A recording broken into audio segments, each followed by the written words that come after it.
Madridistas, congratulations on the victory.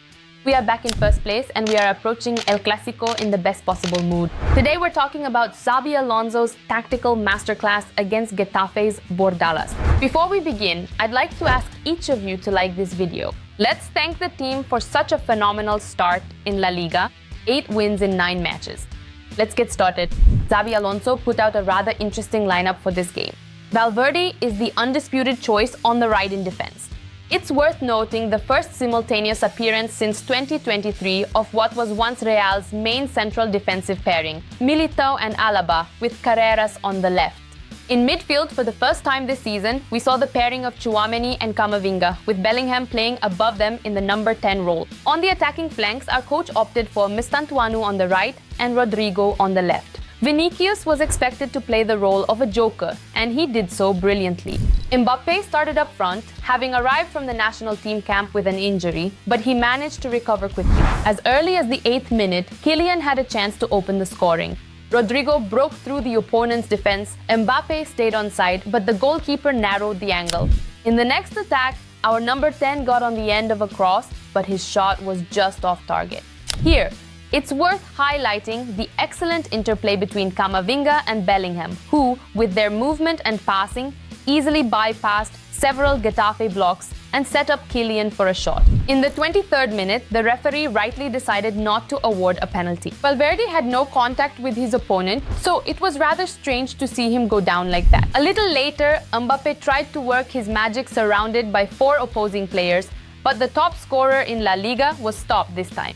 This once again shows how tight Getafe's defense was in this match and how difficult it was for Kylian. Then there was another shot from Mbappé, who switched positions with Rodrigo, creating confusion among the hosts' ranks. His cross went straight to the goalkeeper. Getafe defended against us using a 5-4-1 formation, and this is very clearly seen in this episode. Rodrigo drew several opponents to himself and created an opportunity for Tchouaméni to shoot. Real tried to use their entire arsenal to break down the defense, and this powerful cross from the Frenchman showed the team's determination to succeed by any means. But the hosts were not just defending. In the 39th minute, we were frankly lucky. Alexis Sanksi was just a bit off target.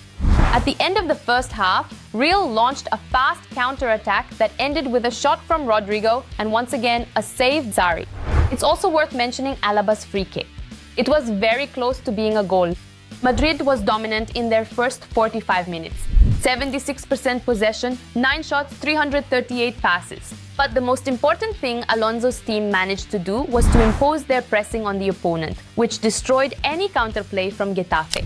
Out of 102 passes in the first half, 58% were accurate. And this is a vivid indicator of how Xabi's pressing machine delivers invisible results. The only chance the opponent created came only after a set piece. Want to have all the match stats at your fingertips in just a few clicks? Then download the Madrid Life app. There you'll see everything, both visible and invisible. The link is in the pinned comment.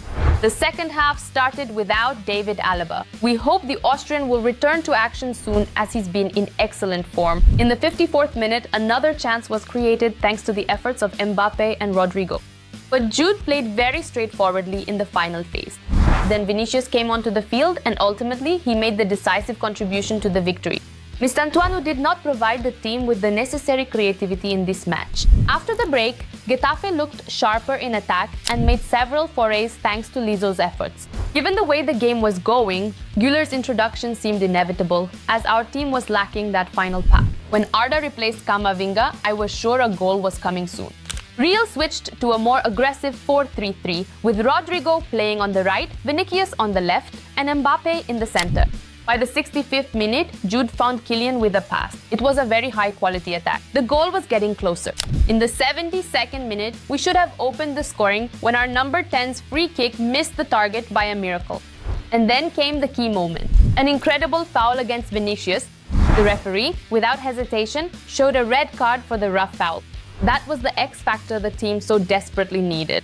Real were already pressing their opponent, and when they were left with a man advantage, breaking through Getafe's low block became significantly easier. And literally in the very next attack, Madrid opened the scoring, slicing through Bordalas' team with 2 vertical passes, Militao to Arda, Arda to Kylian, and it's 0-1. And once again, the Ozil-Ronaldo connection works, only now it's in the faces of Güler and Mbappé. Well, and then there was another red card for Alexandris, who committed a hard foul on Vini. 2 red cards because of Junior. The Brazilian entered the game phenomenally. Then Vinícius almost created an assist masterpiece, but Carreras's shot lacked accuracy. The final word in this match belonged to Thibaut Courtois. This save secured for us 3 extremely important points. We returned to the top spot and now have the chance to pull 4 points ahead of Barcelona if we win at the Bernabeu. Vinícius changed everything in this match. He didn't score, didn't assist. But guys, his impact was colossal.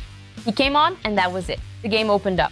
His movement, his provocations, his foul. He literally forced Getafe to finish the match with 9 men. It was he who made the cross that Mbappé ran onto and secured these important 3 points for us. He's a magnet for opponents. 1 against 2 against 3. Vinícius can do it all. The midfield, a work in progress. Tchouaméni was a bit lost. Camavinga is still not in his best form. It was difficult for Bellingham to break through the organized defense. Real had the physicality but lacked ideas. And that's when Xabi made his move. Güler comes on, the scenario changes, 39 touches, 29 accurate passes out of 30. And it was from his pass that Mbappé scored the winning goal. Güler is not just a conductor. His connection with Kylian is already legendary. 4 assists to Mbappé in La Liga. Xabi saved him because Juventus and Barca are coming up. But in El Clásico, Arda will be in the starting lineup. That's already a fact. Bellingham is coming back, and that's another good sign ahead of the big matches. Jude didn't go to the national team. He was recovering, and you can see it. Against Getafe, he looked like himself. 2 shots, 3 chances created, 7 fouls on him. Not his peak yet, but close. Xavi admitted that he rushed things back then with the derby. Now everything is under control. Bellingham will definitely play in El Clásico. A tactical dilemma, Güler or Bellingham. Who plays as the 8? Who as the 10? Who runs the game and who has the freedom? Alonso's answer is brilliant in its simplicity. Both can play anywhere. Jude a bit deeper, Arda in the build-up will alternate. When Güler turns and delivers the final pass, he finds Vini and Mbappé. That decides matches. And indeed, this trio looks like the heart of Real.